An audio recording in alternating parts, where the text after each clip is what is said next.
Ramanandam, Ramasukadam, Kevalam Yanamurtim, Dvandvatitam, Vinganasadvisham, Tattvamasya Dilaksham, Ekam Nityam Vimalamachalam, Sarvadi Sakshibhutam, Bhavatitam, Trigunarahitam, Sadgurum Tam Namami.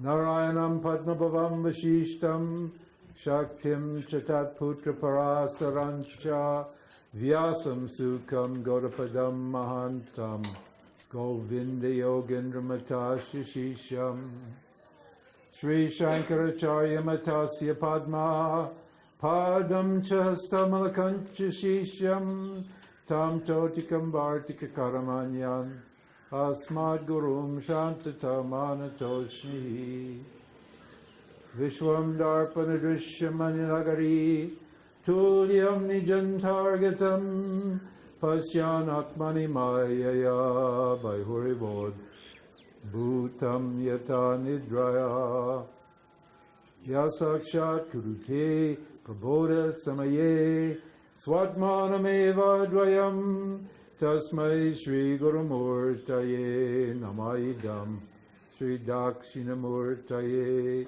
Namaha Om.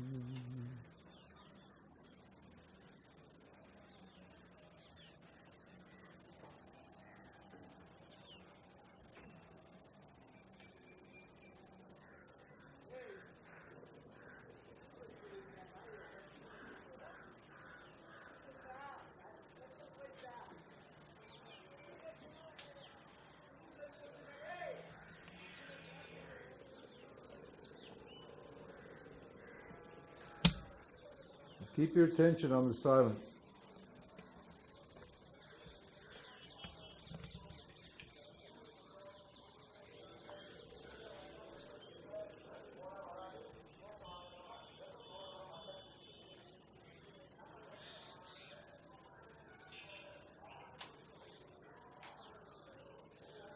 Mind tries to modify to a sound or a thought, just return it to the silence.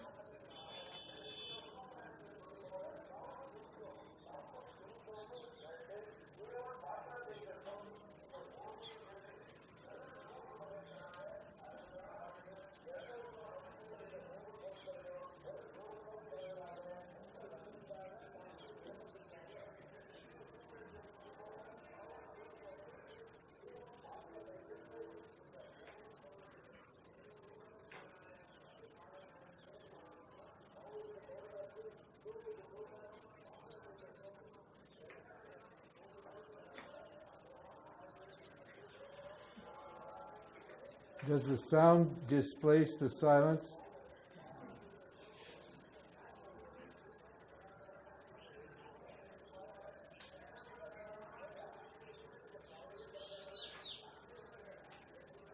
Do the thoughts displace the silence?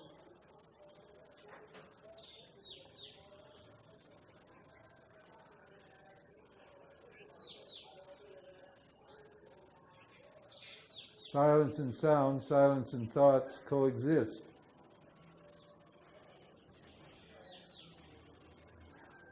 They're not in opposition to each other.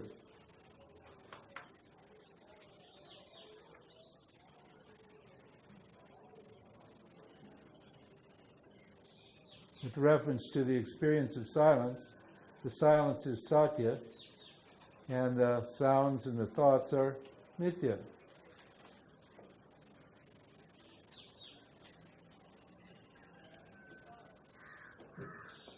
The knower of the silence is Paramatma, awareness.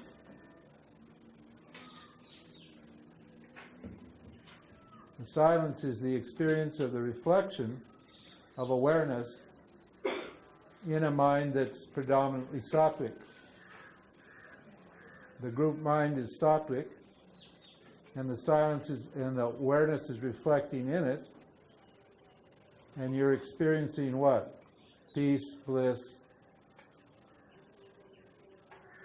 satisfaction.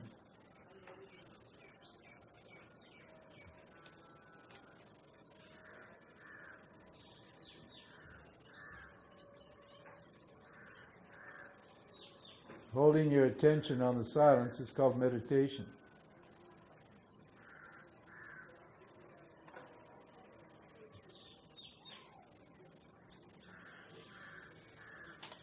Keeping the mind fixed on the silence is called meditation or inquiry.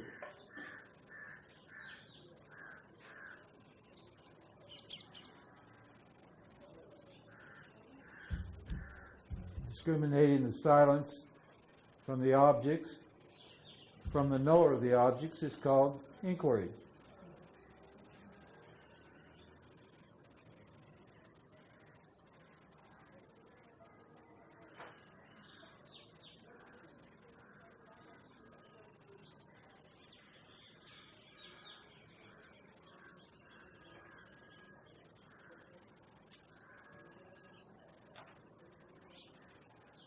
With your eyes open, with your eyes closed, doesn't matter.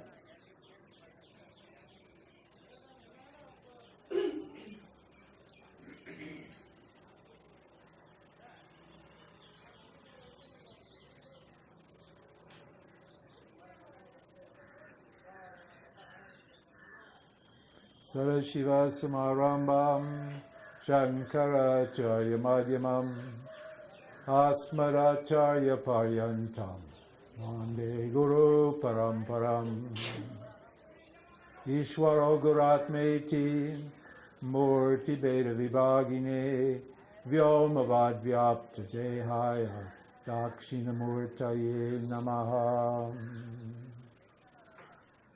Sarva Vedanta Siddhanta Gocharam Tamagocharam Govindam Paramanandam Sadgurum Pranatosmyaham.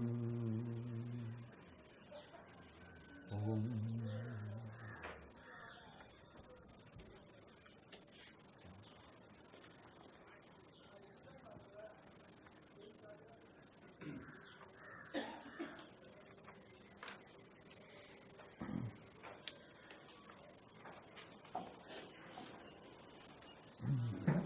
Some people think that space is the ground of being. Materialists. Everybody's all in love with, the materialist part of the mind is in love with all this new science, you know, the science and non-duality crowd. The only reason they're all excited about that is because you're a materialist.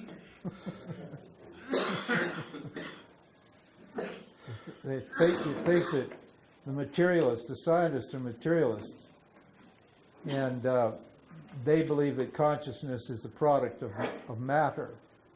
And our view is just the opposite. Matter is a property of consciousness, a product of consciousness. Maya generates matter out of consciousness. So intellectual people can reason up to space. The first element to evolve, when Maya creates the 5 elements in the tamasic, when tamoguna is predominant in the creation. First is sattva-guna, the blueprint. Then Rajaguna shatters the mirror of Maya into innumerable shards and creates the jiva. And then what? As tamas predominates, it produces the 5 elements which grossify and turn into matter. And those gross elements we just talked about, how they evolved out of space. Space only has one property, it said, remember? And air has 2, and fire has 3, and water has 4, and earth has 5. It's the grossification of space into what? Into Earth. Now you can trace back in your thinking, you can trace back to what? Space. And that's what science has done for us, using inference. No scientist has ever physically seen space. Nobody can physically see space, although you think you can. You think that what's between objects is space. But if you think that what's between objects is space, then the objects are space too, which means you're not really seeing space, you're just thinking space. So the scientists can reason back to space, and they think that what? Space is the ground of being. And what are they ignoring? Like, okay, I got a hand. What are you ignoring when you see a hand? Light. Good, that's right. You're seeing a hand in light, but you're ignoring the light and you're looking at the hand. Even though you're experiencing the light, you don't say you see light. You say you see a hand, which means what? You're ignoring the light. So when a person sees space, what's he ignoring? What was that story you told about the symposium where they asked the scientist? He considered himself intelligent. Oh, yeah. Huh? Yeah. He considered himself conscious. Yes. Yeah. There was somebody who was giving a lecture, and the scientist said, "There's no what." He couldn't understand consciousness. Is that right? They were talking about the unified field. The He said, probably in the unified field, in what's consciousness got to do with it. Oh, yeah. Yeah, there you go. They were having a symposium in Sweden talking about the unified field. And then what? And he said, do you consider So the scientist said, the speaker said, do you consider yourself conscious? the speaker said, do you consider yourself conscious? I said, yes. He said, well, can you tell me how you step out of it? Huh? Yeah. It says, do you consider yourself conscious? Yes. Then how do you step out of consciousness? Is that right? Yeah. How do you step out of it? Huh? In other words, how do you ignore consciousness in the unified field? The scientists just ignore what? The conscious aspect of existence, of space. Space exists, doesn't it? Why does it exist? Remember, we're just analyzing language. Will you have a language? Will you have a word for something that doesn't exist? You don't have a word for something that doesn't exist. You have a word for space because space exists. But space has got two aspects, doesn't it? Consciousness and space. Because you can't have space, you can't know a space unless what? You have the knowledge of space. Now, isn't that right? How can you have space, not space without knowledge of space? It's impossible, isn't it? And how can you have what? Knowledge without consciousness. So space depends upon the knowledge of space, and the knowledge of space depends upon consciousness. So what is being ignored here? What is the scientist ignoring? Consciousness. See, it's right there present, as the what? As the consciousness of the scientist, and he's ignoring it. He's excluding it from the field of existence. And he's saying, well, maybe it exists. The consciousness that's existence saying, maybe consciousness exists.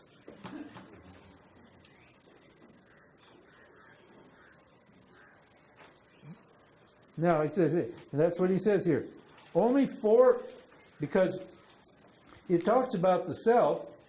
Now that a fellow objects, this is a materialist part of your mind, objects. So he says what? Only 4 of the 5 elements are subject to change.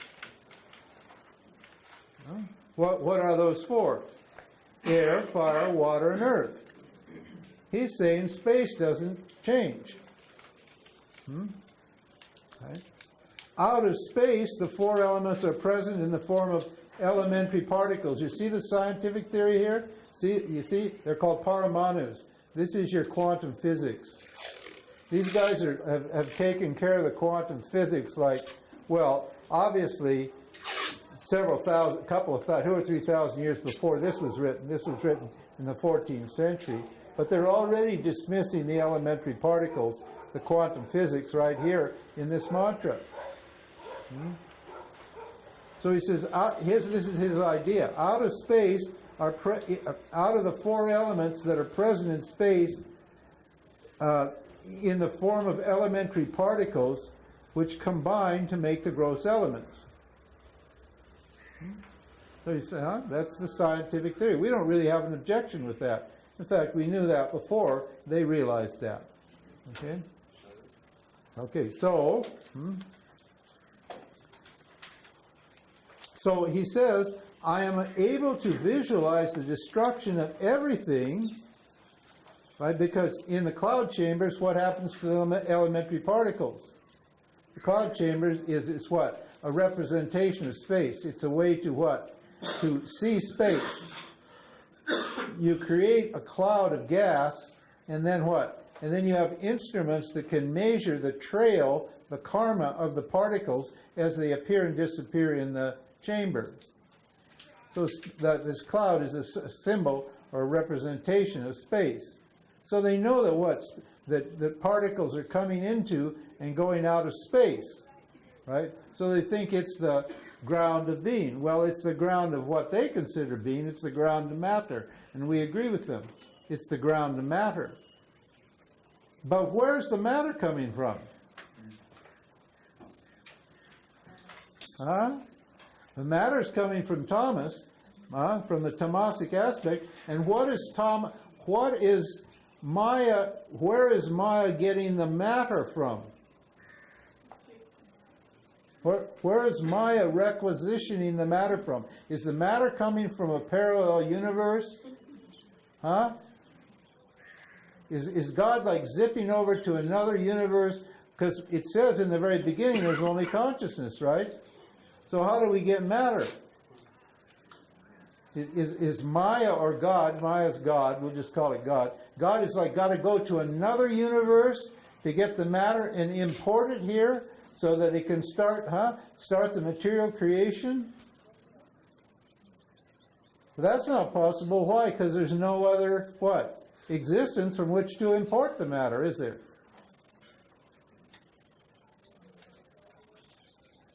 Where are you going to get it? So how's the matter appearing? It's manufactured out of consciousness, out of Thomas aspect of what? Awareness when Maya is operating. So what? So space is what?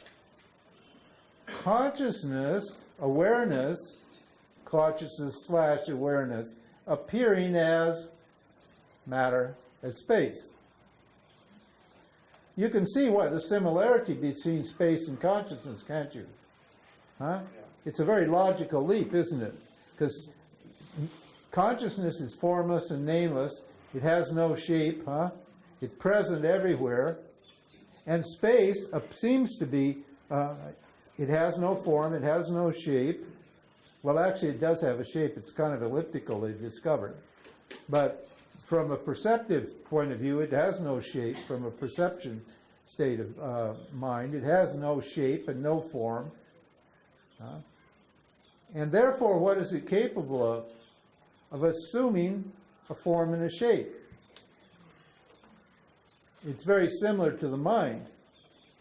Why when an experience happens in you, when you have the hand experience, now you're having the hand experience.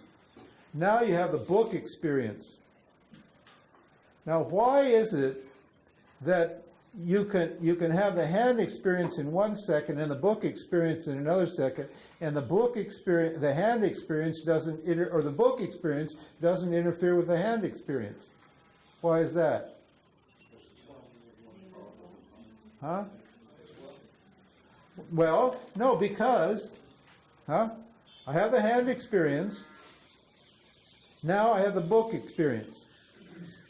Is there any hand experience left to like prevent my experience of the book? In other words, do I see the book through the memory of a hand? Is there any trace left in my experience when the book comes? Is there any hand trace? Is there any vasana left? That the vasana is a trace or from your actions. There's none, is there?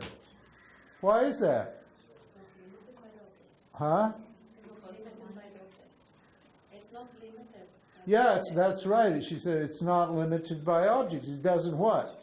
It's formless and nameless. It can take the form of any object instantly that appears in it. It can drop object X and immediately appear as object Y because it has no form or shape. If the mind has a shape, if your mind has a shape and the mind is just consciousness, your mind has a shape, then what? When a new form comes up, it's going to modify this shape, isn't it? So then the book experience will be modified by the hand experience. Won't it? But the book experience isn't modified by the hand experience at all, even though it appeared, serially, one right after the other. So, if that's true, what about space? Are the elements actually modifying space? Huh? Are the elements that have... No, they're not, are they? Space has the capacity to appear what? As space, air, fire, water, and earth without what? Ceasing to be space. It continues to be space and can manifest any element at any moment. Not serially, but simultaneously, because what? It's Ishvara here, not your own personal mind. Ishvara can create all the objects at once.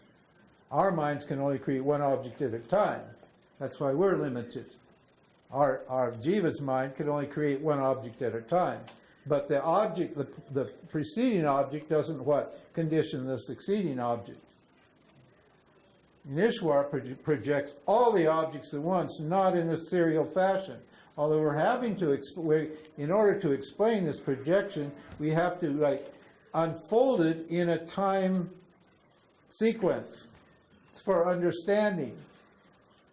In our tradition, we present creation in two ways: instantaneous creation and evolution.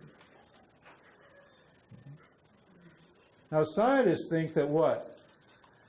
Everything evolved out of matter. Matter evolves. It's true. In the apparent reality, matter evolves. We don't have a problem there. Once the Mithya world is created, in other words, once Maya creates space, and then the elements come, then everything evolves once that happens. But prior to that, what? There's no evolution whatsoever. And if evolution is a reality, then can we get rid of the objects?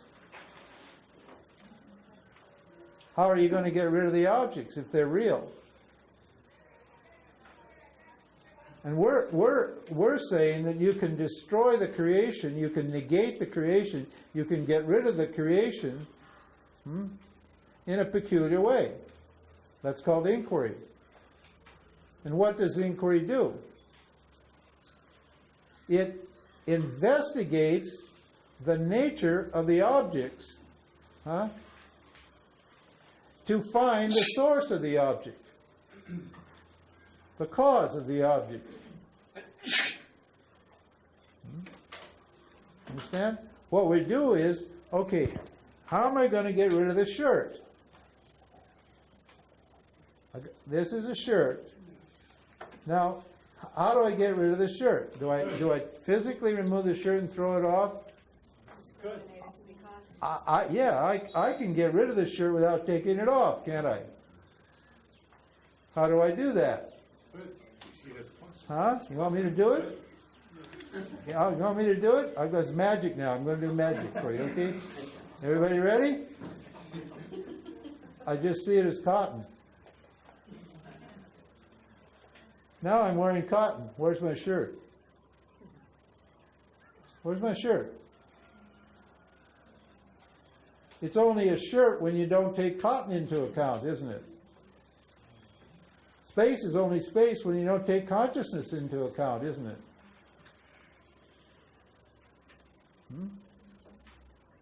Because what? Space depends upon consciousness, doesn't it? So is space mithya or is space satya? Mithya. Space is mithya, it's apparent, and what? Consciousness is satya. I can dismiss space as what? As what? As apparently real. The reason scientists, right, think that space is real or the ground of being, because what? They're deceived by the appearance. Huh? They're looking at reality from the level of the shirt, not from the level of the cotton. And they do that because they need to verify, their senses need to verify the existence of what? Of the cotton, of the consciousness. But their senses can't do it. So they're always confused. And they're always going to be confused as long as they rely on their senses for what? For their knowledge of consciousness. So we don't even bother with this whole argument that the scientists have. Good for them. They got up to space and they imagine that there's consciousness, but they have no way to prove it. So they're stuck. And they want to prove it to the world that there's consciousness. How's that going to happen? It's not going to happen. So this objection is what? Is that what? Space is real. Space seems to be real, but it's not actually real. If space is not actually real, and all objects are made out of space, then how real are the objects that evolve out of space?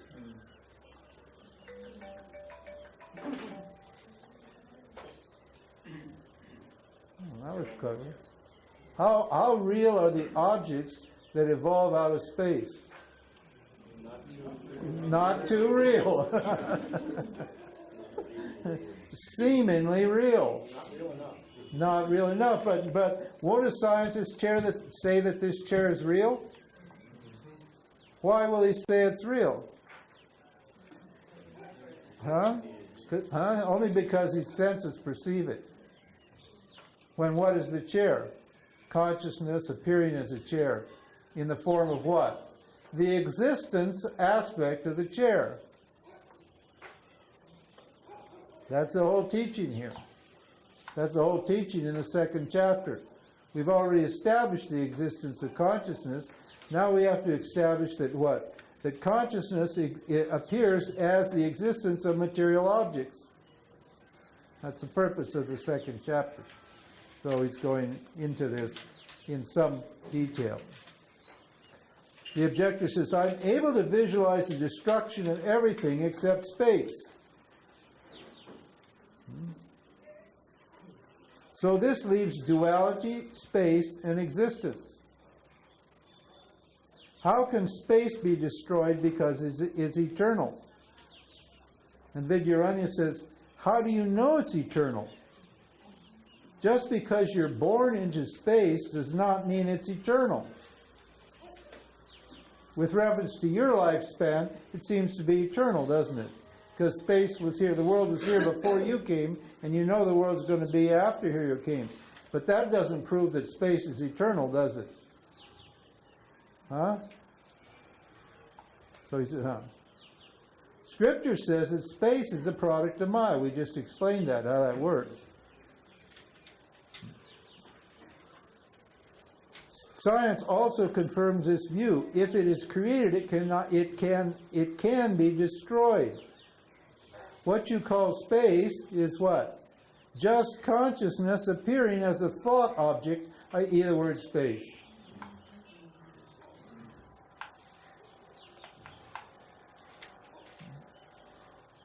Does the thought exist? The thought of space? Yes, it does. What is the existent aspect of the thought of space?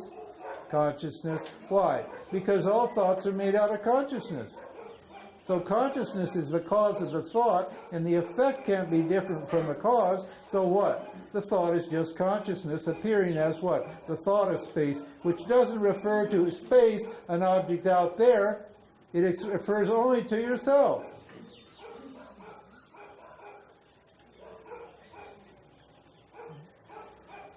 In the same way that the senses don't experience the objects, they experience the properties of the objects.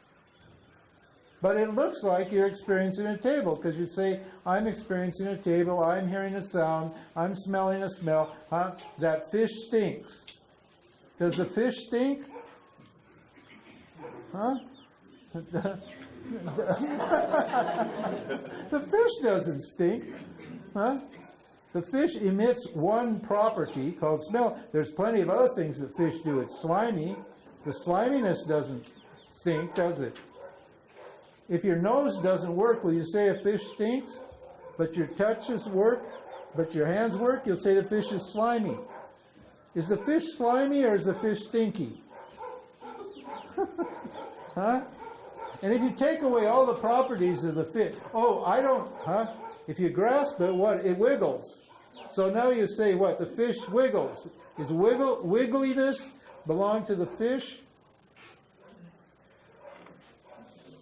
No, it belongs to the sense organ that's what? Experiencing it. It doesn't belong to the fish at all, does it? But if you take away the fishness, let's subtract the fishness. You say the fish exists, don't you? Okay, let's remove the fishness from the existence of the fish. Then does it stink or wiggle or smell or is it slimy? No. So are you experiencing space? Are you experiencing objects? Apparently. But what are you actually experiencing when you're experiencing an object? You're experiencing your own self appearing as an object by the power of Ishvara, by the power of Maya. So you don't have to create any objects. You don't have to be creative at all. Ishvara is doing all the creating, the sustaining, and the destroying of objects. And all you do is what? Witness it.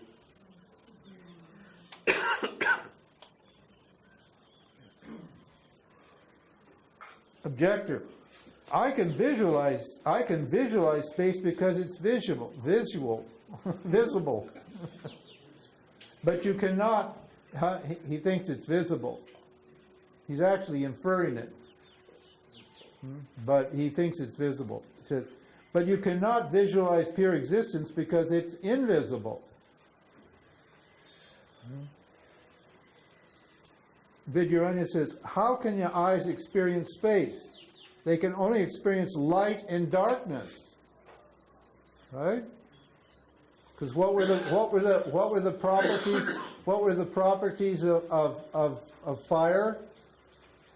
Light and color, form, So the eyes can only perceive those things. Eyes can only perceive the qualities of the fire element. How can they experience the qualities of the space?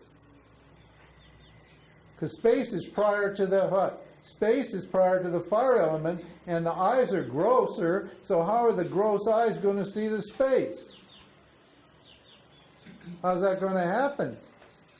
You think you see space when you look at this hand and this hand, you think you're seeing space. Are you seeing space? What are you actually seeing?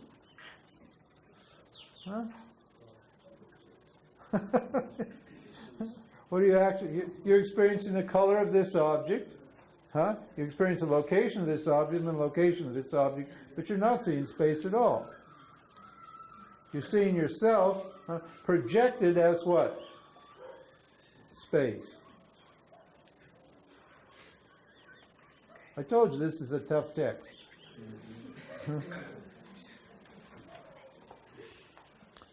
And he said, in fact, your philosophy, in other words, nyaya or logic, this is science, says space is beyond perception. It actually does. That's why what? That's why we have instruments to what? What do we have the instruments to do? To mimic our eyes, our senses, so that what? So that we can make further inferences. But since all inferences are based upon sense perceptions, and sense perceptions are limited, then any inference you'll draw from what? A limited experience is going to be what? Have a limited conclusion. And that's why what? They can't reason beyond what? Beyond space. They can reason up to space, but they can't reason beyond because what? Their original reasoning is based upon sense perceptions. And the self can't be objectified, so they're out of luck. So stop trying to convert the scientists.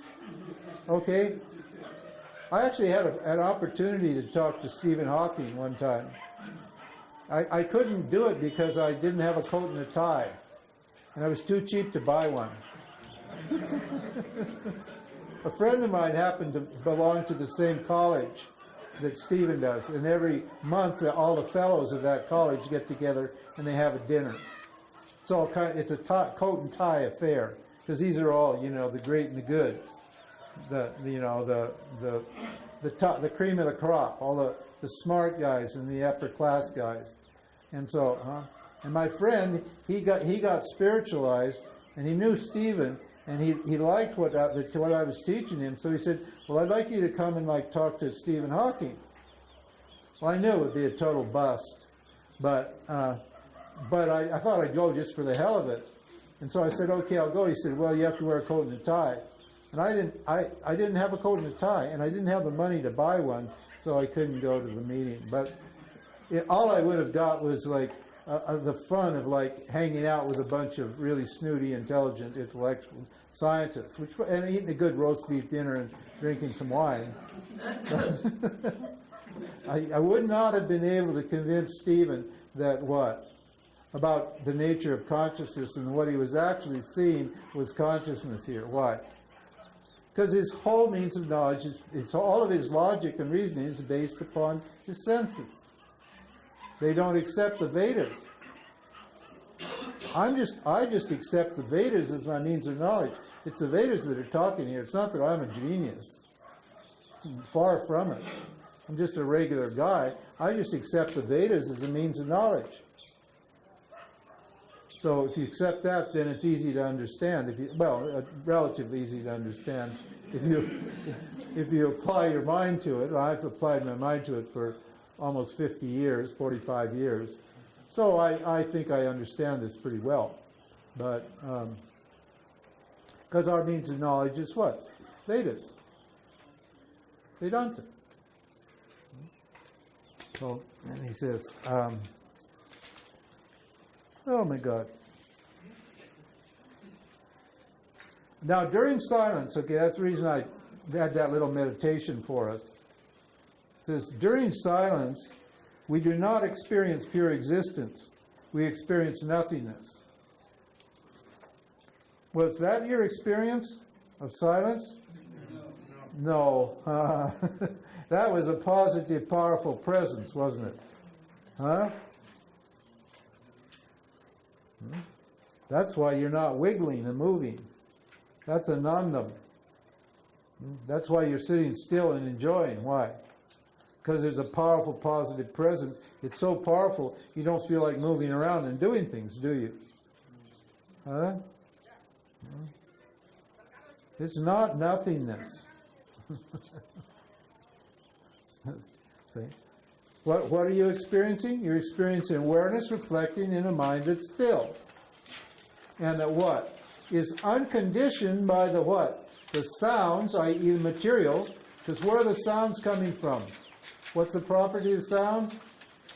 space. What's it? Space. I mean, space. Sound is the property of space, right? So the sounds are coming from space, which means what? Space doesn't affect what awareness at all.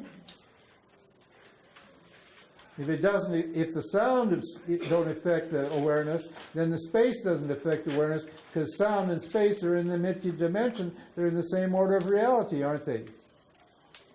So it has no effect. Space has, if the sound has no effect, then its cause has no effect, because they're both mithya. They're not satya. So there's no effect. That's why, and you could see the sound, you know, even what was that, a loudspeaker some politicians were playing or something? Huh? Did the silence go away when the sound got there? The silence only went away when your mind went to that, didn't it? When your mind went to that, the silence disappeared. I said, bring your mind back to it, and then what? The silence didn't reappear. It seemed to reappear. It was always there. It would only seem to reappear because you brought your mind back to it, because you'd taken your mind away from it previously. So what? Silence is always present. And does silence have any property else? Huh? What's sitting in silence going to do to silence or to your ignorance? As soon as you, you're ignorant when you're out of silence, and you're ignorant when you're in silence, because silence has no conflict with what? Any thought, any knowledge, or any experience that you have. So this whole thing about sitting in silence is nonsense, unless you just want to have a quiet mind and allow your vasanas to burn up in that state. Now, if you just sit in silence, what's going to happen? And you stay with the silence. Here you are. I'm meditating on the silence. I'm just holding silence. And then a vasana comes. Right? A thought. A feeling, a desire, an action. Some object appears. A subtle object. The thought appears. And I keep my attention on the silence. Now, in order to create karma and reproduce that vasana, what do I have to do? I have to take my attention off the silence and put it on the vasana, and believe that the vasana is real, and then what? Make that vasana create an action, don't I?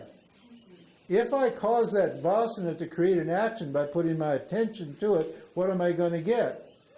That vasana is going to come back later on in the silence, isn't it? But if I don't, if I keep my attention on the silence and the vasana comes up, then what's going to happen to the vasana? Just what happens to the vasana? It just dissolves back into what? Into the silence. And what's happened? One of those vasanas has been what? Destroyed by this meditation. This is why meditation or dhyana is very valuable for what? For getting a mind that's still and clear, and a mind that's still and clear can easily understand these teachings. But a mind that's disturbed by thoughts is not going to what? Be able to grasp this carefully. So we recommend meditation. It's not enlightenment, but it's going to make enlightenment possible. If you're not getting it, it's because your mind is disturbed, and therefore then you should what? Get your lifestyle so it conforms with Dharma, and 2, practice meditation. Logical. It's totally logical. Can I just ask you a question about sitting here with you? Yeah. When there's silence, the silence attracts the attention. Yeah. Yeah. So the attention can automatically go towards the silence. But then when that's happening, it's very hard to use my intellect to start trying to understand what you're saying, because there's no real interest in using the intellect. Yeah. So what do you recommend? Well, that's the problem. You see, that's why people don't get the teaching. In other words, Nirvikalpa Samadhi is very attractive, which is just to let your what? Just let all your attention dissolve into the silence. But then what's going to happen? Your ignorance is not going to be addressed. So you need to what? Keep your what? Keep your attention on the silence, and what? And keep your intellect functioning. That's tough to do. That's the discipline. You know, the people that want to destroy the mind, they never get enlightened. Because you need the mind to get enlightened. It's the mind that's ignorant. Yeah. So if you've destroyed the mind, how are you going to get it enlightened? When the mind comes back, it's still going to be ignorant. You need to expose the mind to the ignorance to what? To the teaching in the silence. So the mind needs to be maintained. And then you hear the teaching and it makes sense. Oh yeah. And what happens? When that little bit of ignorance you have, what? Is met by the knowledge, then the ignorance goes away, and then the silence deepens. Yes. Doesn't it? Yes. Then you go back to the, You don't go back to the silence, it's just that the distraction of your attention away from the silence, is removed. The distraction that's distracting your taking your attention away from the silence is removed, and you start to re-experience the silence. So. Isn't the silence always there? Yes. This silence is not created by the meditation. That's right. The silence is always present. This is why we say you're always experiencing anandam.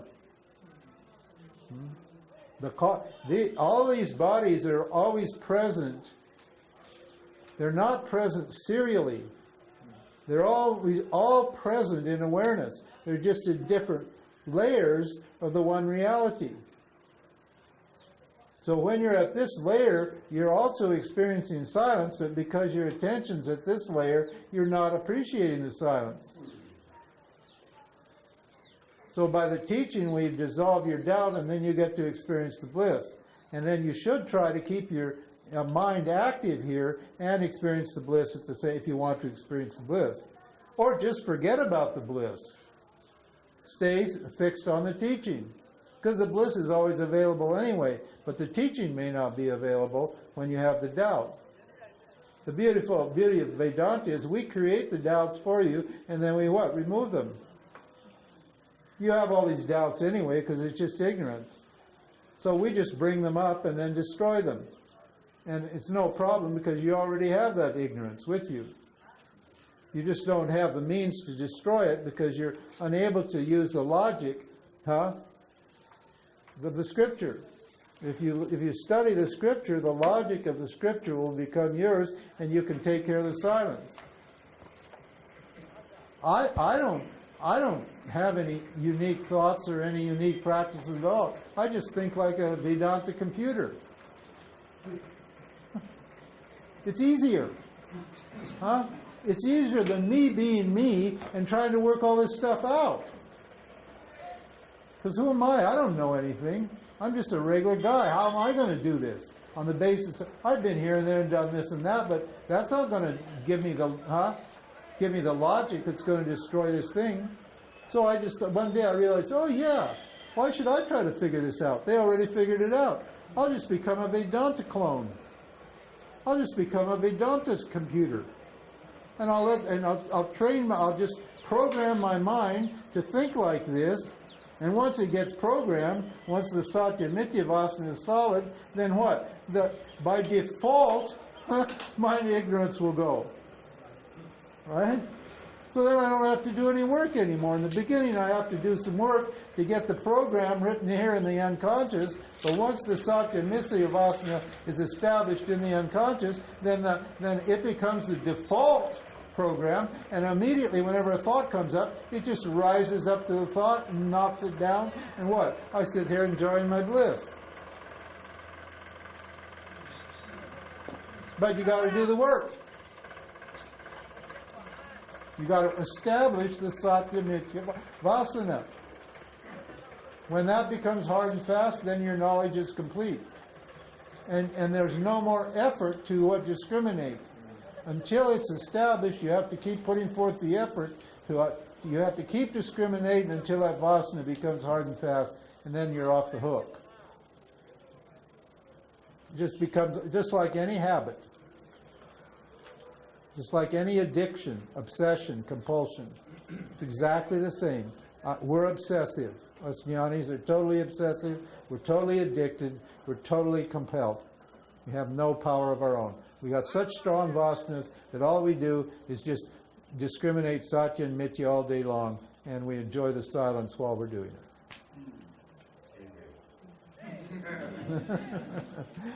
Sadashiva Samarambam Shankaracharya Madhyamam Asmadacharya Paryantam Vande Guru Paramparam.